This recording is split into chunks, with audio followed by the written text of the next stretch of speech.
Já que não podemos prestar nenhuma homenagem ao STF, prestemos aos nossos colegas. Olha, essa questão é grave porque não pelo teor, não pelo mérito da questão, mas pelo que está nas entrelinhas, pelo que está por trás disso, ou pela forma como isso foi feito, concebido ou modificado. Né? Eu acho que esse é o ponto grave. A gente tem aqui uma regra que faz sentido. Então, assim, vamos lá. O que acontece na prática? Como bem estava explicando o Serrão, você tem um ministro que está saindo, e é uma questão relevante, é uma questão importante, tem-se por praxe que o ministro que sai deixa ali o seu voto, né, a respeito daquilo que ele já estava tratando, e o que chega meio perdido, né, o que chega um pouco ainda sem saber, desambientado, né, que esse não vote. Bom, e aí vale o voto do que saiu e deixou ali depositado, guardadinho o seu voto. Bom, isso faz sentido, não é? Isso preserva, digamos assim, faz com que o novo ministro não seja pego no susto, com que o que já tinha conhecimento do caso é quem vote, tudo isso tá ok. O problema é que até então essa regra fazia sentido do ponto de vista lógico. Mas com essa alteração, fica óbvio que essa regra, para eles, para o STF e para os ministros, na verdade, só faz sentido do ponto de vista estratégico. Veja, e aí entra a grande questão. Então, até ontem, essa regra era boa, e aí a gente agora entende por quê. Né? Porque os ministros Cássio, que tinham entrado, e os ministros, e o ministro André Mendonça, ou seja, os ministros nomeados pelo Bolsonaro, não votariam nas questões anteriores a eles, à sua entrada. E agora fica óbvio, quando eles querem mudar essa regra, que essa regra tem endereçamento político, tem endereçamento estratégico do pior tipo que a gente pode utilizar para a palavra estratégia. Né? Não é uma estratégia boa, não é uma estratégia bacana, é uma estratégia política, completamente avessa ao universo jurídico ou a um juiz que tem que se comportar de forma isenta e imparcial. E por quê? Porque eles querem mudar a regra para que os ministros recém-nomeados pelo Lula possam votar sobre questões anteriores. Então a regra muda. A regra que até então desfavorecia a possibilidade de Nunes e Mendonça votarem, eles querem mudar para que agora possam ser votantes os ministros Zanin e Dino, que acabaram de entrar. Então fica óbvio que regras são mudadas não pelo mérito, as regras são mudadas por estratégia, e estratégia política avessa a toda e qualquer lisura jurídica. E isso é muito ruim. Isso é muito ruim porque isso é feito dentro do regimento interno do tribunal. Esse mesmo regimento interno do tribunal foi aquele que foi utilizado para respaldar o início do inquérito das fake news. Lá atrás eles disseram, o inquérito das fake news é legítimo, o inquérito das fake news ele está respaldado no regimento interno do STF. Agora a gente está vendo que o regimento interno do STF parece pelos ministros ser jogado para cima que nem aqueles malabares de quem vai pedir esmola no sinal de trânsito. Joga para cima, pega para cá, gira para lá. Isso não faz o menor sentido. Isso é lamentável. Muito ruim.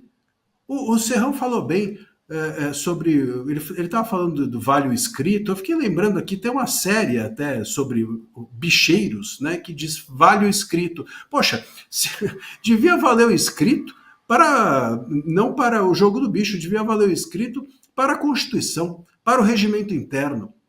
Se essas regras são mudadas por uma lógica que não é jurídica, por uma lógica que não é republicana, repito, por uma lógica que é estratégica e que é política, nós estamos, então, realmente assumindo, e nós, quando eu digo nação, nós, como eu digo, cidadãos que estamos permitindo que isso seja feito pela mais alta corte do país, nós estamos permitindo que o regimento interno, que a Constituição, que o escrito, ele esteja absolutamente submetido a estratégias de jogo. Então interessa à maioria ali que os votos de Nunes e de Mendonça, ou seja, dos ministros do Bolsonaro, fiquem sem validade.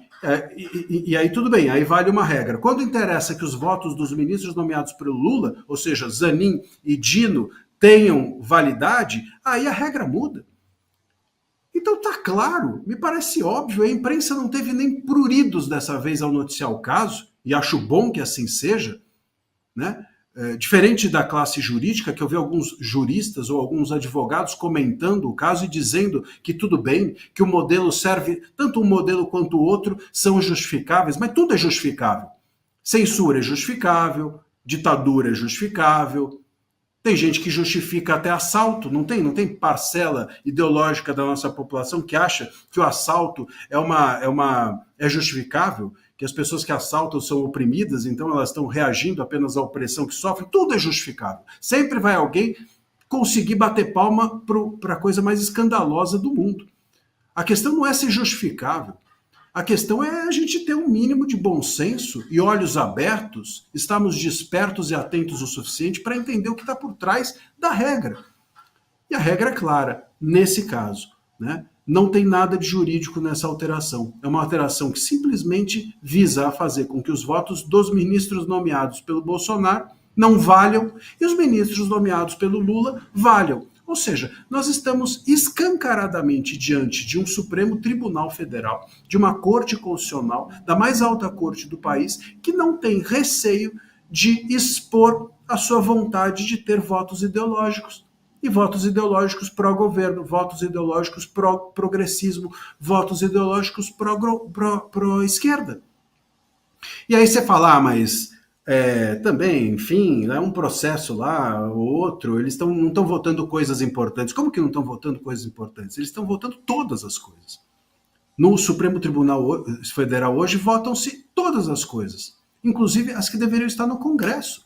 Inclusive pautas relevantes para a população, como por exemplo, delicadas para a população, e que o viés ideológico tem muita diferença.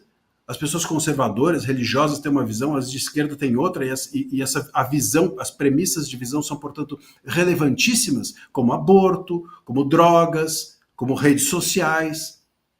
São coisas essenciais e que a ideologia faz com que um ministro possa caminhar para uma ou para outra decisão de acordo com a sua visão pessoal de mundo. Então vale muito, sim, o voto de um ministro nomeado pelo Bolsonaro, que é de direita, que é conservador, e o voto nomeado pelo Lula, que é de esquerda, que é progressista. Se essas regras se submetem a esse arbítrio completo, se submetem a uma alteração meramente ideológica, nós temos de concluir que o nosso Supremo Tribunal Federal realmente abriu mão da técnica, realmente assumiu ser mais do que político, ideológico. E aí não tem mais o que dizer, né? Como é que se defende a democracia se o Supremo Tribunal absorve para ele todas as pautas do legislativo, do executivo e se comporta de um modo escancaradamente político e ideológico? Aí acabou. Aí vamos fechar as portas e vamos pedir asilo para os nossos parceiros na Venezuela.